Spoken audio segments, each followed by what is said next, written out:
Over the past few days, we've been reacting to all the reports and rumors surrounding a potential Gary Trent Jr. trade. However, today, Josh Lewinberg of Sportsnet came out with an in-depth breakdown on Gary Trent Jr.'s trade availability for the Toronto Raptors. So we'll discuss that in this video, as well as the LA Clippers still trying to copy the Toronto Raptors. We have a Toronto Raptors prospect getting signed by the Philadelphia 76ers, as well as another injury update. So a bunch of stuff to dive into. Without further ado, let's jump straight into it.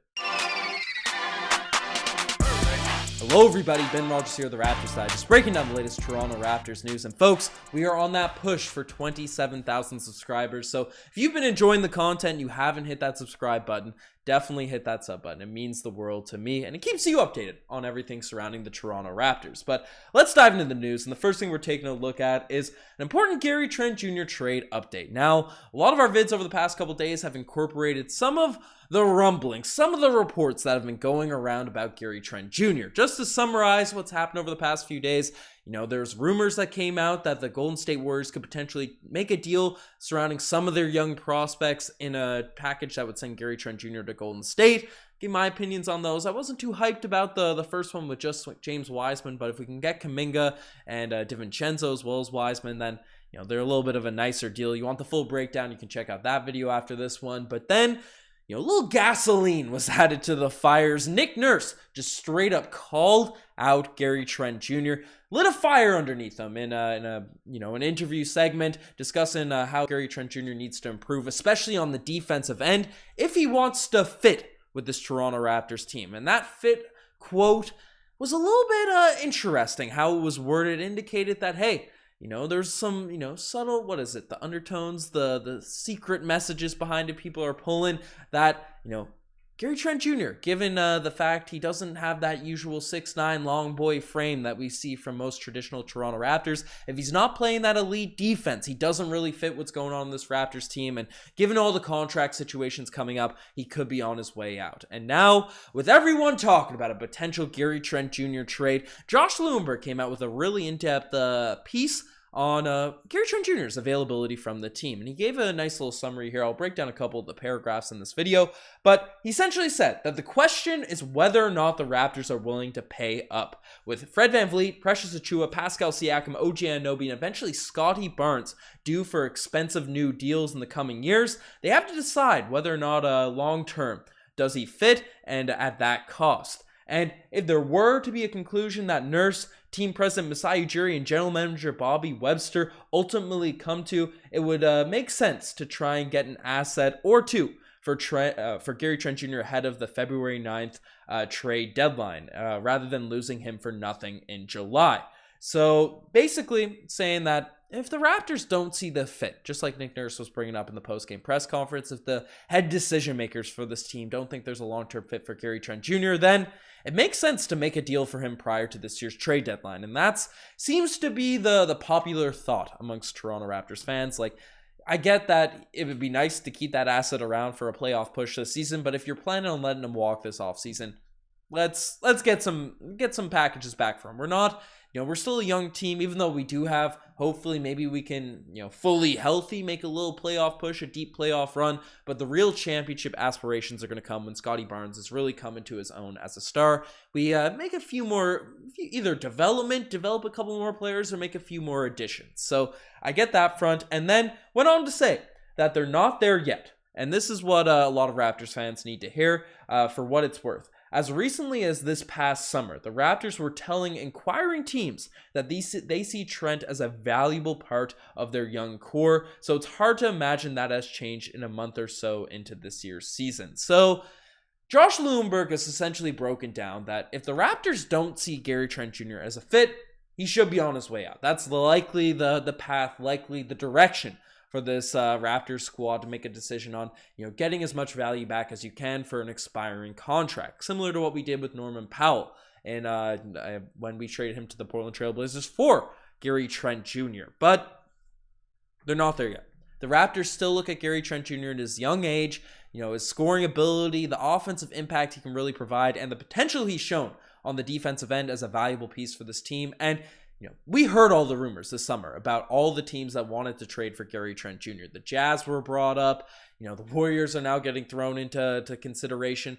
There's a bunch of teams that are the Lakers. Every month, there's a rumor about them calling Masai Ujiri trying to make a deal, right? And the Raptors have essentially said, we want to keep Gary Trent Jr. around, but if his performance continues to not be up to the regular expectations, I mean, the stats aren't too hot this season, right? 16, 17 points per game, 2 rebounds and assists, and then the ugly 33% from the three-point line and 41% from the field. Not good for a volume shooter that has also regressed on the defensive end this season.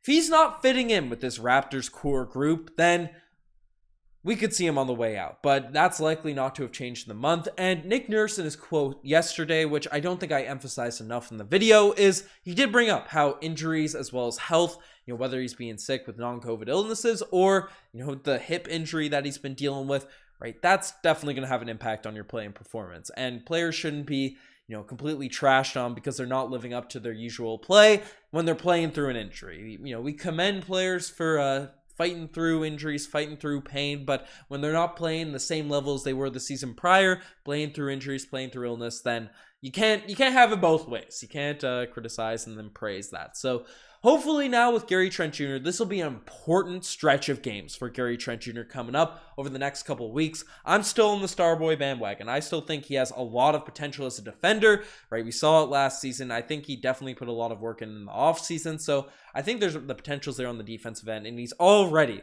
one of the Raptors' best scorers. Probably, we'll talk about an isolation scoring stat for Pascal Siakam, but one of the most reliable guys on this Toronto Raptors team in terms of giving the ball and just getting a bucket reliably. Hitting tough shots at the late shot clock. You need some of those guys on your roster. Now, would he be better suited coming off the bench? That's more debates going on amongst Raptors Nation. I still think I like our starting unit, even though Bleacher Report's calling it out. But let me know what you guys think is going to happen with Gary Trent Jr. in the coming weeks. Whether he's going to perform, whether he's going to get traded. There's lots of directions we can go with this front. But we have more news to dive into. And the next thing we're taking a look at is the Clippers still copying the Toronto Raptors. Now, there's been a history of the LA Clippers trying to steal, ever since Steve Ballmer took over ownership of the team. He's been looking across the league trying to steal things, and the Raptors seem to be the team that he copies. Now, it's a common thing in business. Heck, it's a common thing on YouTube. People are stealing things left, right, and center, but it's become pretty egregious when the LA Clippers not only are signing a bunch of Raptors, former Toronto Raptors, like started with Lou Will, Tupat, went on to, Kawhi Leonard. They ended up signing Serge Ibaka, then Norman Powell. Heck, they were bringing LA Clippers coaches to Toronto Raptors games during the 2019 season. It was just a complete mess. It looked embarrassing. And then, there's always reports that they wanted Kyle Lowry when he was on our squad. They were trying to trade for Siakam this summer.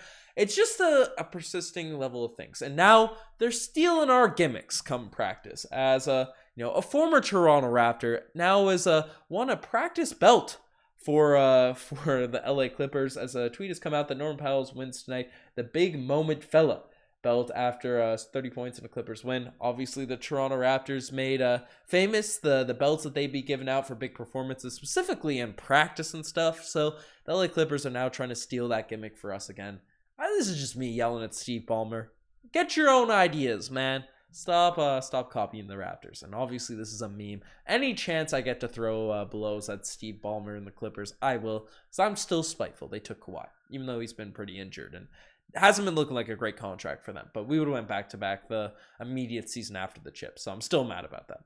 Don't roast me in the comments too hard about my gripes still towards the LA Clippers. But the next thing we're talking about is the Toronto Raptors prospect signed by the Philadelphia 76ers. Now, report has come out with all the injuries going on down there in Philadelphia. Tyrese Maxey out, James Harden out, Joel Embiid out for, Joel Embiid's more of a short-term injury, but the Philadelphia 76ers, they've needed to fill that roster space, and they've been looking to the Raptors 905 to fill one of their spots. As one guy we discussed this offseason as a player that's nice to have within the Raptors organization, the development staff, he got signed by the Philadelphia 76ers. As according to Tim Bontemps, the Sixers will be signing Saben Lee to a 2-way contract. A source told ESPN to clear a spot for him, they'll be waiving Michael Foster Jr. Clears waivers, will be able to play for their G League team. But Saben Lee is a guy that I thought was one of our most intriguing G League prospects. People that watch the video knows I'm not a deep diver into the Raptors 905 action, but they're fun to watch. Their highlights are fun to watch. And Saben Lee was a guy that definitely has a lot of talent. Like in the G League, he was averaging 22 points per game, 4 rebounds, 6 assists, 2 steals, half a block a game. He's an athletic guard, can really get his game rocking. And just sucks to see a couple guys that you have in your 905 system. He wasn't with the 905 for long, played 7 games, but was a nice addition to the squad, right? The Raptors have had a few guys in their system that have, gone on to succeed other places. Like Gary Payton II, obviously was on the Raptors 905 for a long time, then was an integral member of the Golden State Warriors championship squad. So I don't know if Saben Lee will have that sort of impact for the Philadelphia 76ers, but sucks. Congratulations to him for getting an NBA spot, making the 2-way contract, but I don't know. It sucks to lose prospects from your own sort of group, but it is what it is. Shout out to Saben Lee. Well-deserved signing there for the Philadelphia 76ers, but next thing we're discussing is a classic, a staple on these Raptors Digest podcasts now. It's an injury update for the upcoming Toronto Raptors game, because it seems like this team has half their roster injured night in, night out. But we knew some of these before, but in addition to Scotty Barnes being questionable for tonight's game and Siakam being out, Precious Achiuwa, Otto Porter Jr., Justin Champagnie, and Ron Harper Jr. are all out for tomorrow's game. We have an update as Delano Banton, who sprained his ankle against Miami last week, will be questionable tonight, not because of the ankle, but actually because of an illness. So it seems like these bugs are still going around the Raptors land, so hopefully everyone's healthy. Hopefully Delano Banton, maybe you just keep him away from the team so he doesn't get guys like OG Anunoby, players that have been in the lineup night in, night out sick.